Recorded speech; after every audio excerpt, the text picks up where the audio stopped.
Hello दोस्तों, मैं वसीम अकरम एक बार फिर से आपका स्वागत करता हूं। तो दोस्तों, आज के लेक्चर में हम लोग पढ़ने वाले हैं प्राचीन भारतीय इतिहास का एक बहुत ही इंपॉर्टेंट टॉपिक, जिसका नाम है कुषाण साम्राज्य। कुषाण डायनेस्टी के बारे में पढ़ेंगे। क्या है कुषाण, कौन थे कुषाण, तो इसको समझने से पहले हम लोग देख लेते हैं चार नाम। पहला नाम आप देखिएगा हिंद यूनानी, दूसरा नाम देखिएगा शक, तीसरा नाम देखिएगा पहलव और चौथा नाम देखिएगा कुषाण। ये चारों जो साम्राज्य थे, ये चारों विदेशी आक्रमणकारी थे, जिन्होंने भारत पर आक्रमण करके भारत पर हुकूमत किया। सबसे पहले जो है भारत पर आक्रमण करने वाले हिंद यूनानी थे, जिन्होंने जो है इस क्षेत्र पर हुकूमत किया। ठीक है, दूसरे आक्रमण करने वाले कौन थे? शक थे। अब शक और कुषाण के बारे में थोड़ा सा समझाते हैं। ठीक है, दूसरे आक्रमणकारी कौन थे? शक थे, जिन्होंने जो है इस क्षेत्र पर हुकूमत किया। 5 जगह पर हुकूमत किया शकों ने। कहां कहां देखिए, अफगानिस्तान में, यहाँ पर तक्षशिला में, मथुरा में, यहाँ पर गुजरात महाराष्ट्र के क्षेत्र में, और यहाँ पर जो है दक्षिण भारत में, ये शकों का हुकूमत था। इसके बाद आ जाते हैं पहलव। पहलव तीसरे आ जाते हैं, ये भी विदेशी थे। पहलव ने जो है मेनली अफगानिस्तान पाकिस्तान वाले क्षेत्र पर हुकूमत किया। चौथे आ जाते हैं कुषाण।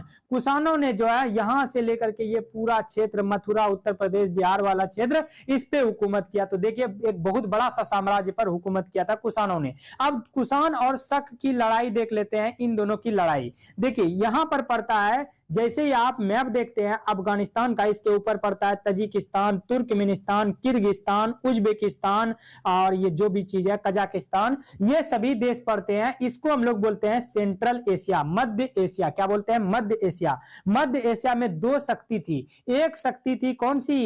एक शक्ति थी शक, और दूसरी शक्ति थी उइजी जनजाति। ये युइजी जनजाति, इसी को हम लोग बोलते हैं कुषाण। युइजी जनजाति को हम लोग क्या बोलते हैं? कुषाण। तो कुषाणों ने क्या किया? शकों को खदेड़ कर जो है भारत की तरफ मजबूर कर दिया आने के लिए। कुषाणों ने शकों को खदेड़ा, तो शक आकर के भारत में जो है राज करने लगे। कुछ समय बाद ये लोग कुछ समय बाद ये कुषाण खुद भारत की तरफ आए और यहां से शकों को खदेड़ दिया और यहां पर खुद हुकूमत करने लगे। बात समझ में आ गया? कहां से आया कुषाण, आपको समझ में आ गया। अब आते हैं कुषाण कौन थे। तो कुषाण मूल रूप से उइजी जनजाति थे, जो मध्य एशिया में रहती थी, जिन्होंने पहले शकों को खदेड़ा था, मध्य एशिया से भारत के लिए मजबूर किया था, और इस बार जो है ये लोग खुद भारत आकर के यहां से शकों को खदेड़ दिया। कुषाणों को एक और नाम से जानते हैं, तोखरी जनजाति के नाम से भी जानते हैं, यानी कुषाण को हम लोग तोखरी जनजाति भी कहते हैं। और ये मध्य एशिया से जो है बहुत ज्यादा शक्तिशाली होकर के भारत की तरफ बढ़े थे, और भारत में भी जो है ये बहुत ही ज्यादा पावरफुल थे, शक्तिशाली थे। अब आ जाते हैं कि भारत में प्रवेश और इसका विस्तार। शकों और पारथियाइयों को हटाने के बाद, देखिए इससे पहले जो भारत में किसका हुकूमत था? शकों का हुकूमत था। शकों को किसने हटाया? शकों को हटाया पार्थियन लोगों ने। थोड़ा मोड़ा बचा कुचा जो शक इधर के क्षेत्र में था, महाराष्ट्र गुजरात के क्षेत्र में, ये रह गया था। तो इस क्षेत्र पर पार्थियाई का हुकूमत था, इस क्षेत्र पर जो है शकों का हुकूमत था। तो ये कुषाण आए। कुषाण आने के बाद क्या किया? पार्थियाई को भी यहां से खदेड़ दिया और शकों को भी यहां से खदेड़ दिया। बात समझा? और इतना बड़े क्षेत्र पर हुकूमत किसने करने लगा? इतने बड़े क्षेत्र पर हुकूमत करने लगा कुषाणों ने। ठीक है, तो ये ध्यान रखिएगा। अफगानिस्तान, पंजाब, सिंध, गंगा यमुना क्षेत्र, जो कि मथुरा, लखनऊ, ये सब क्षेत्र आता है, इन्हें उत्तर प्रदेश वाला क्षेत्र कह सकते हैं। ये उत्तर प्रदेश वाला क्षेत्र पर भी हुकूमत किसका था? कुषाणों का। अब देख लेते हैं, इन क्षेत्रों पर विजय पाकर कुषाण भारत की सबसे शक्तिशाली विदेशी शक्ति बन गए, यानी कि भारत पर हुकूमत करने वाले सबसे शक्तिशाली विदेशी बन गए। अब तक के सबसे शक्तिशाली विदेशी बन गए जिन्होंने भारत पर हुकूमत किया था। इससे पहले जो पावरफुल थे वो कौन थे? शक लोग थे। तो ये शकों से भी ज्यादा पावरफुल थे। अब आ जाते हैं कुषाण साम्राज्य के संस्थापक कौन थे। तो देखिए, संस्थापक जो थे वो कुजुल कटफिसेस थे। कौन थे? कुजुल कटफिसेस। कुजुल कटफिसेस को संस्थापक माना जाता है कुषाण वंश का। ये स्टार्टिंग के टाइम पे बात कर रहे हैं। ठीक है, कुजुल कटफिसेस जो है स्टार्टिंग टाइम पे थे। इन्होंने क्या किया? कुषाणों को संगठित करके भारत में बसाने का काम किसने किया था? कुजुल कटफिसेस ने। जब भारत में कुषाण बस गए, तो इसके बाद एक महान राजा हुए कुषाणों के, जिनका नाम था कनिष्क। कनिष्क कुषाणों में सबसे पावरफुल राजा थे। इनके बारे में देख लेते हैं कि सबसे महान प्रभावशाली कुषाण राजा कौन थे?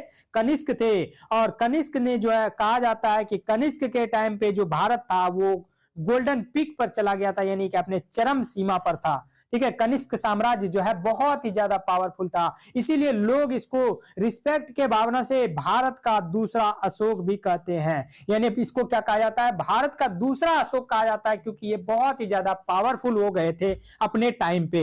ये बात आपको ध्यान में रखनी है। चलिए अब देख लेते हैं इसकी राजधानी क्या थी। तो शुरुआत में इसकी राजधानी मथुरा थी, यानी कि ये उत्तर प्रदेश में मथुरा इसकी राजधानी थी। लेकिन इन्होंने क्या किया, ये महाराष्ट्र गुजरात वाले क्षेत्रों से शकों को जैसे ही खदेड़ा, इस क्षेत्रों से शकों को जैसे ही खदेड़ा, तो इन्होंने अपनी राजधानी कहां पर शिफ्ट कर दिया, इन्होंने अपनी राजधानी जो है पेशावर पाकिस्तान में शिफ्ट कर दिया, तक्षशिला के पास। और जिस टाइम पे इन्होंने राजधानी को शिफ्ट किया, कहा जाता है कि उसी टाइम पे इन्होंने शक संवत की शुरुआत की थी। कुछ जगह आता है कि इन्होंने शकों को हराया, उसी खुशी में दुश्मन के नाम पे ही जो है इन्होंने क्या कर दिया, अपने कैलेंडर की शुरुआत कर दी। कब से लेकर के कैलेंडर शुरुआत हुआ, ये 78 ईस्वी से कैलेंडर की शुरुआत होती है। शक संवत की शुरुआत कब से हुई, 78 ईस्वी से हो जाती है। कनिष्क ने शकों को हराया, लेकिन इनके जो कैलेंडर का नाम पड़ गया वो शकों के नाम पे ही पड़ गया। जैसे कि आपने देखा होगा गजनी मूवी में, गजनी मूवी में आमिर खान हीरो रहता है। सोचिए आमिर खान हीरो रहता है, लेकिन वह क्या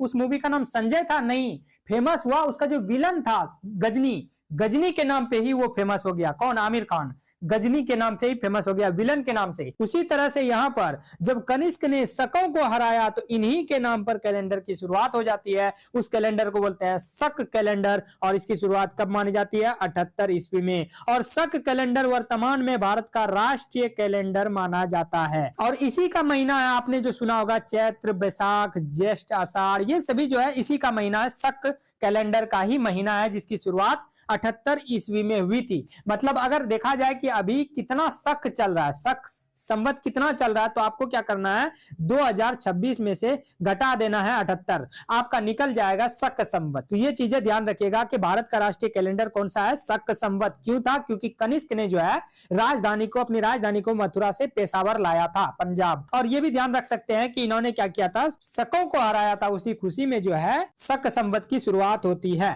कहीं कहीं पर था कि इन्होंने जो है अपना राज्याभिषेक यानी कि गद्दी पर बैठा था, जिस वजह से जो है इन्होंने शक संवत की शुरुआत की थी। चलिए अब देख लेते हैं कि कनिष्क और उसका बौद्ध धर्म से क्या कनेक्शन है। तो याद रखिएगा कनिष्क जो है भारतीय धर्म संस्कृति में अत्यंत महत्वपूर्ण है। क्यों, क्योंकि कनिष्क जो है बौद्ध धर्म का एक महान समर्थक था। इसीलिए तो इसको देखिए, अशोक भी बौद्ध धर्म का महान समर्थक था। अशोक के बाद बौद्ध धर्म का कोई पावरफुल राजा आया तो वो था कनिष्क।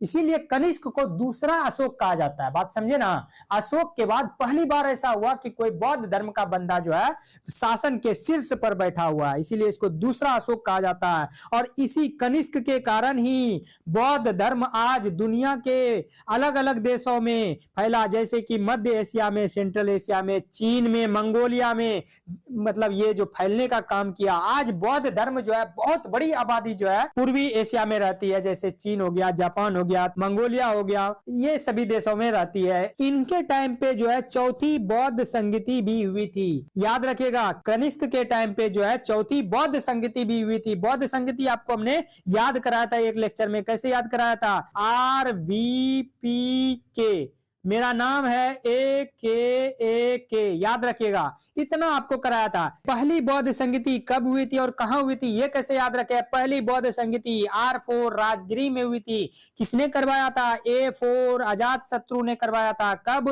483 ईसा पूर्व में। ध्यान रखिएगा, इतना आसान है। दूसरी बौद्ध संगति कब हुई थी, कहां पर हुई थी, V4 वैशाली में। किसने करवाया था, K4 कालाशोक ने करवाया था। 100 साल बाद आपको ऐसे याद रखने बोले थे। तीसरी बौद्ध संगति कहां पर हुआ था, P4 पाटलिपुत्रा। किसने करवाया था, A4 अशोक ने करवाया था। कब, 250 ईसा पूर्व के आसपास। और चौथी बौद्ध संगति जो है किसने करवाया, वर्तमान में K4 कुंडलवन कश्मीर में हुआ था। और किसने करवाया था, कनिष्क ने करवाया था। कब ये करवाया था, कह सकते हैं कि पहली शताब्दी में। कब, पहली शताब्दी में, ठीक है। तो ये बात ध्यान में रखिएगा। यही कहा जाता है कि कनिष्क ने क्या किया था, कुंडलवन कश्मीर में जो है चौथी बौद्ध संगति कराई थी। और इसके अध्यक्ष कौन थे, वसुमित्र थे। अब देख लेते हैं, कहा जाता है कि कला हो, चाहे साहित्य हो, चाहे संस्कृति हो, इस क्षेत्र में कनिष्क का जो साम्राज्य था वो महानतम युग में माना जाता है कि उस टाइम पे जो है सबसे सर्वोच्च शिखर पे थे, चाहे वो कला हो, साहित्य हो और संस्कृति के मामले में हो। कनिष्क के दरबार में बहुत सारे विद्वान रहा करते थे, जिनमें पहला विद्वान देख लेते हैं चरक, जो फेमस राजवैद्य था, यानी फेमस डॉक्टर था, आयुर्वेद के महान चिकित्सक थे और इन्होंने ही चरक संहिता लिखी थी। चरक संहिता टोटल 8 भाग और 120 चैप्टर्स यानी अध्याय में था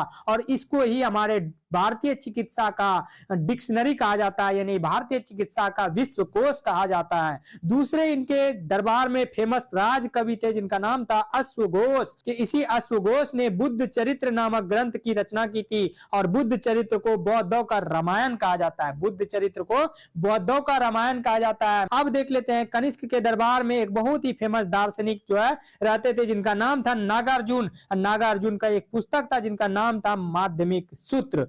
माध्यमिक सूत्र फिजिक्स के क्षेत्र में नागार्जुन बहुत ही एडवांस उस टाइम के हिसाब से जो है इन्होंने फिजिक्स के बहुत ही अच्छे थ्योरी दिया था।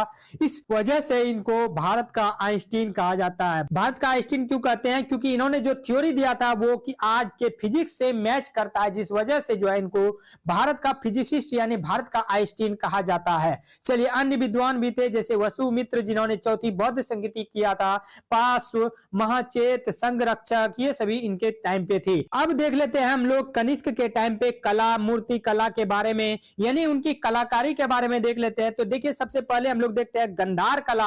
आपको हमने बताया था हेलेनिस्टिक कला के बारे में, जो यूनानियों का हेलेनिस्टिक कला था। हेलेनिस्टिक कला में कुछ भारतीय रंग दे करके, भारतीय मिक्स करके वो बन गया गंधार कला, और गंधार कला का जो केंद्र था वो तक्षशिला था। और इसमें क्या हुआ, गंधार कला में जो मूर्तियां बनने लगी, बुद्ध की जो प्रतिमा बनने लगी, उसमें रोमन टोन आना स्टार्ट हो गया। यानी कि कह सकते हैं कि जैसे भारतीय लोगों का नाक जो है वो एक मीडियम रेंज का होता है, लेकिन यूनानी लोगों का नाक जो है वो लंबा लंबा होता था। और ये लोग क्या किए, जब गंधार कला में बहुत सारे विदेशी चीज मिक्स हो गए तो इन लोगों ने क्या किया, बुद्ध की जो प्रतिमा में यानी कि बुद्ध की जो मूर्तियां बनाने लगे, उनके भी नाक लंबे होने लगे, बाल घुंघरैले होने लगे और शरीर में जो है पूरी तरह से एकदम गठीला शरीर बनाने लगे, आंख बड़ी बड़ी गहरी आंखें बनाने लगे।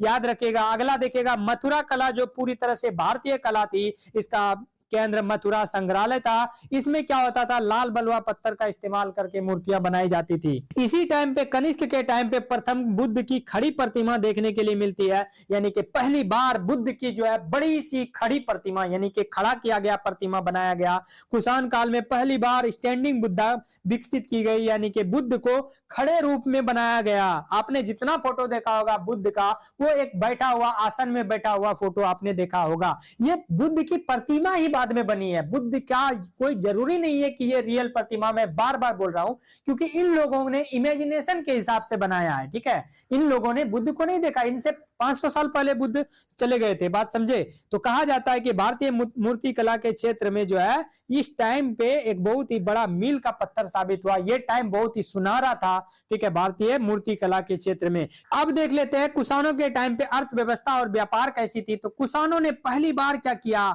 हाई क्वालिटी वाले यानी उच्च शुद्धता वाले सोने के सिक्के जारी किए। इस टाइम पे यानी कुषाणों के टाइम पे क्या था, भारत में सोने के सिक्के चलते थे, सोने के सिक्के से खरीद फरोख्त होती थी। इन सिक्कों पर कभी कभी क्या होते थे, कनिष्क का चित्र देखने के लिए मिलता था और कभी कभी अग्नि देवी की प्रतिमा बनी हुई देखने के लिए मिलती थी। और कुषाणों के टाइम पे ही रेशम मार्ग का जिक्र आता है कि रेशम मार्ग जो कि चीन से निकल के, देखिए यह है चीन से निकल के मध्य एशिया, यहाँ मध्य एशिया से आते हुए ऐसे भारत पहुंचा और भारत से जो है फिर क्या हुआ, भारत से ऐसे ऐसे होते हुए रोम पहुंच जाता था। तो ये एक इतना लंबा रूट पे किसका नियंत्रण था, कनिष्क का नियंत्रण था।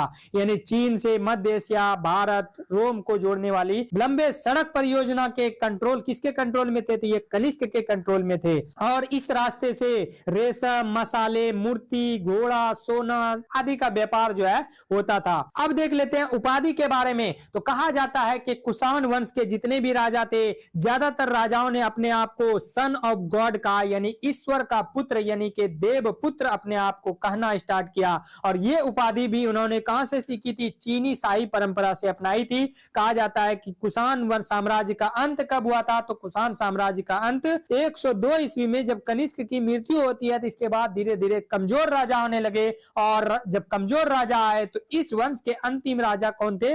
वासुदेव थे। और वासुदेव के बाद धीरे धीरे ये कुषाण वंश क्या हो गया? समाप्त हो गया। और इसके बाद गुप्त साम्राज्य का उदय हो जाता है, और गुप्तों ने जो है इसको पूरी तरह से समाप्त कर दिया। तो यहां तक था हमारा आज का लेक्चर। दोस्तों अगर आपको ये लेक्चर पसंद आए तो वीडियो को लाइक कीजिएगा, और साथ ही चैनल पर फर्स्ट बार आए तो चैनल को सब्सक्राइब भी जरूर कीजिएगा।